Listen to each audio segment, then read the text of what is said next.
Cuando el emperador Calígula fue asesinado en el año 41 después de Cristo, el Imperio Romano entró en uno de esos momentos de incertidumbre que podían cambiar el rumbo de la historia.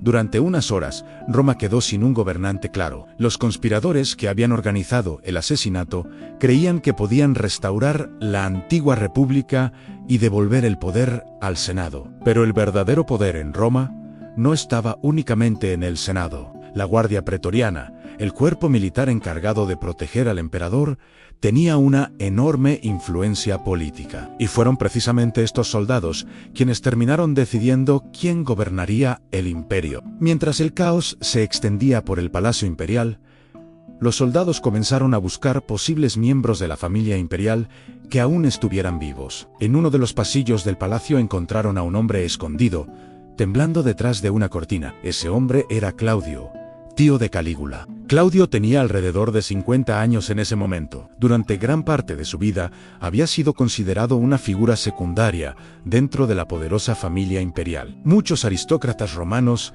lo veían como alguien débil o incapaz de gobernar. Desde joven había tenido problemas físicos, posiblemente relacionados con una enfermedad neurológica que afectaba su forma de caminar y de hablar. Precisamente por esa razón, muchos lo habían subestimado. Sin embargo, esa misma condición también había tenido una consecuencia inesperada. Mientras otros miembros de la familia imperial caían víctimas de intrigas, purgas y conspiraciones políticas, Claudio había sobrevivido.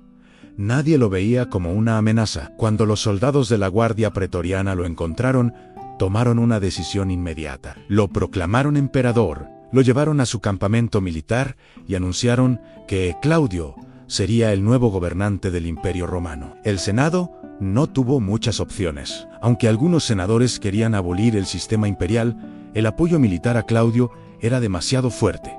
Finalmente, aceptaron reconocerlo como emperador. Así, casi por accidente, Claudio se convirtió en el nuevo líder del imperio más poderoso del mundo. Desde el principio, su gobierno sorprendió a muchos. Claudio no era un militar carismático como Julio César, ni un político brillante como Augusto, pero era un hombre profundamente inteligente. Había pasado años estudiando historia, derecho y administración. Algunos historiadores creen que su aparente debilidad física había ocultado una mente muy aguda. Una de sus primeras decisiones fue consolidar su relación con el ejército. Sabía que el apoyo militar era esencial para mantener el poder, otorgó recompensas a los soldados de la Guardia Pretoriana y aseguró su lealtad. Después, comenzó a reorganizar el funcionamiento del gobierno imperial. Claudio entendía que el imperio era demasiado grande para gobernarlo únicamente a través de la aristocracia romana. Por eso comenzó a crear una administración más profesional. Amplió el papel de funcionarios imperiales, muchos de ellos antiguos esclavos, liberados que trabajaban directamente para el emperador. Esto enfureció a muchos senadores, que consideraban humillante que antiguos esclavos tuvieran influencia en el gobierno. Pero Claudio no estaba interesado en complacer al Senado. Su prioridad era hacer que el imperio funcionara de forma eficiente.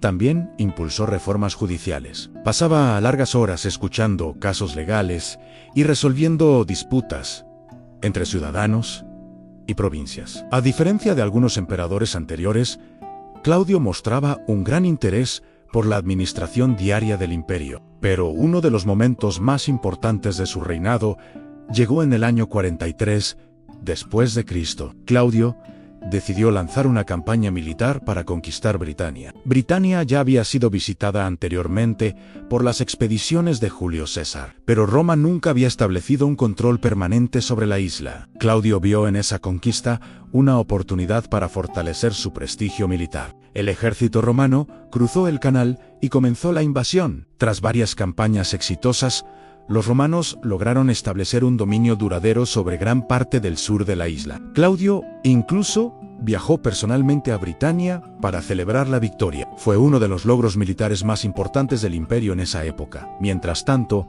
en Roma, el emperador también impulsó grandes proyectos de infraestructura. Construyó nuevos acueductos, mejoró el sistema de abastecimiento de agua y amplió el puerto de Ostia para asegurar el suministro de grano a la capital. Roma dependía enormemente de las importaciones de alimentos, y Claudio entendía que garantizar ese suministro era vital para mantener la estabilidad de la ciudad. Pero aunque Claudio era competente como administrador, su vida personal estuvo llena de problemas. Sus matrimonios se convirtieron en escándalos políticos. Una de sus esposas más famosas fue Mesalina. Según las fuentes antiguas, Mesalina se vio envuelta en numerosas conspiraciones y escándalos. Finalmente fue ejecutada tras descubrirse un complot en el que aparentemente intentaba casarse con otro hombre mientras Claudio aún era emperador. Después de la muerte de Mesalina, Claudio tomó una decisión que tendría enormes consecuencias. Se casó con su sobrina Agripina.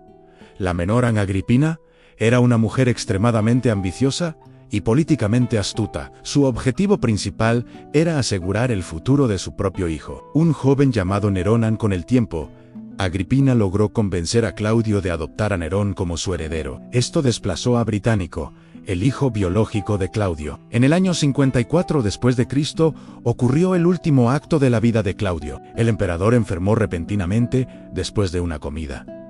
Muchas fuentes antiguas afirman que fue envenenado. Algunos historiadores creen que Agripina pudo haber estado detrás del asesinato para asegurar el ascenso de su hijo. No existe una prueba definitiva, pero la sospecha ha acompañado esta historia durante siglos. Claudio murió ese mismo año tras gobernar el Imperio Romano durante 13 años. Tras su muerte, Nerón fue proclamado emperador. El hombre que durante años había sido considerado débil o incapaz, terminó demostrando ser uno de los administradores más efectivos del Imperio Romano. Claudio expandió las fronteras del imperio, fortaleció su administración y dejó una Roma más organizada que la que había heredado, pero también vivió rodeado de intrigas, conspiraciones y traiciones familiares. Como muchos emperadores de Roma, su vida fue una mezcla de poder absoluto y peligro constante. Y así terminó la historia del hombre que llegó al trono